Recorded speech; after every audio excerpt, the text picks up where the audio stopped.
Women may have made great strides in the workplace over the past few decades, but a new book suggests women may be inadvertently hurting their careers with their own behaviors. It's called The Male Factor. Shaunti Feldahn is the book's author. She is here along with Donnie Deutsch, chairman of advertising agency Deutsch Inc.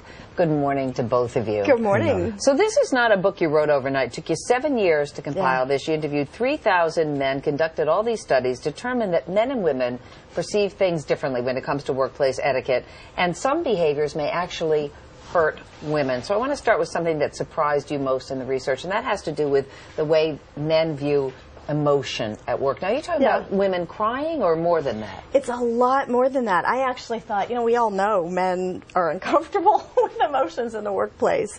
I had not realized that it's way more than fighting back tears. They see a woman getting defensive, when questioned, or personality conflicts, or pushing too hard. There's a whole host of things, when I was talking to these men anonymously, that they view as she's getting emotional. And because they don't know how female brains are wired, they don't realize that we can process a lot of emotion and be thinking clearly at the same time. So they say, gosh, like this is a very common comment, my female colleague got really defensive in this meeting when we were questioned, so I couldn't trust your judgment of the whole meeting.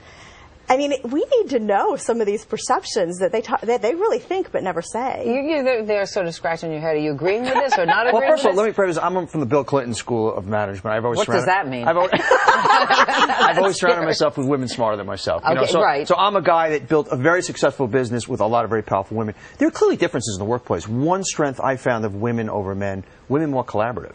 Interestingly enough, I found men, I've spent much more time managing men and their egos, how big offices are, how big their paychecks are, how big everything is, versus women.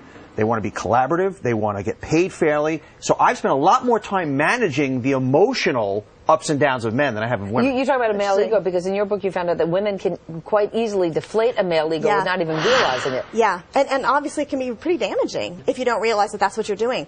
We were talking about this earlier. I had never realized that underneath the male ego, there's a lot of self-doubt. And there's basically a lot of... We're just weeping and we want to be held. That's pretty much it, Well, seriously though, there was a lot of self-doubt under these guys basically saying, gosh, I want to tackle a challenge and I want to do this, but I'm really afraid that somebody's going to figure out I'm not sure what I'm doing. So we as women, we can hit that nerve without even realizing it. For example, one of the things that was really common, I used to work down on Wall Street, and I'd raise my hand in a meeting and say, hey, Bob, why did you do that on the report?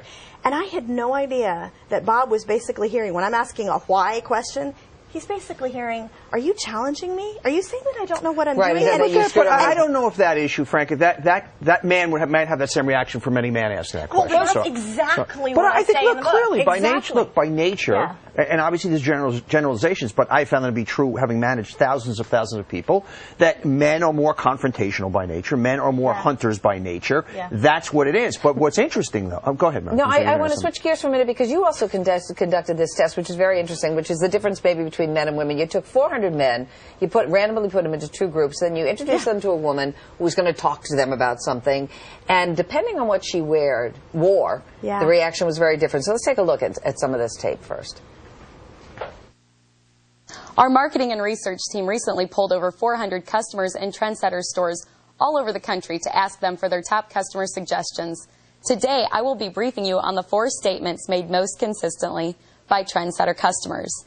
These 4 customer suggestions will serve as the backbone for our upcoming marketing and design campaign. So essentially, what they showed is in one case, the men are looking at the woman's eyes. The next minute, when she's wearing the low cut, they're looking at her whatever. A lot of women don't necessarily realize that wearing the low cut top or the tight skirt or whatever it is, it kicks a man back into kind of a biological part of the brain where he views that as very sexual, and he's basically trying to pull his brain back from that. So he's not getting the information right. That's what you found out. He's basically going, look at her face, look at her face, look at her face, and he's not hearing what she's saying. But once again, is this a sex? I think if a man dressed provocatively and was not dressing professionally, the same thing would happen. There are two sides to that. What is very interesting, what I want to warn women against, a lot of women come in the business place and they think they have to dress like men. No. Wrong. Yeah. I always say, look, viva la différence. You don't want to flaunt like that, right, but be a woman also. Be a powerful woman and do not hide your womanness do not exploit it. And I think that's quickly, because we're almost out of time. Yeah. When I first started to look at this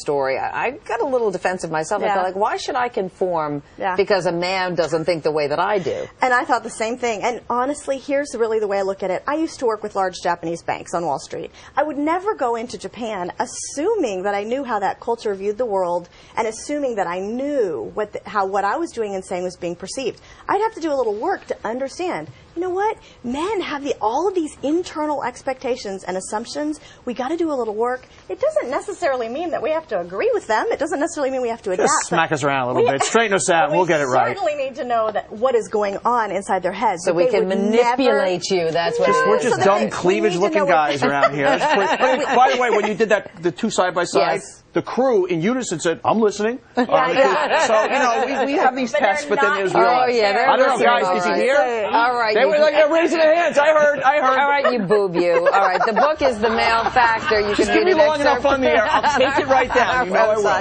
Shaunti Feldahn, Donnie Deutsch, thank you very much.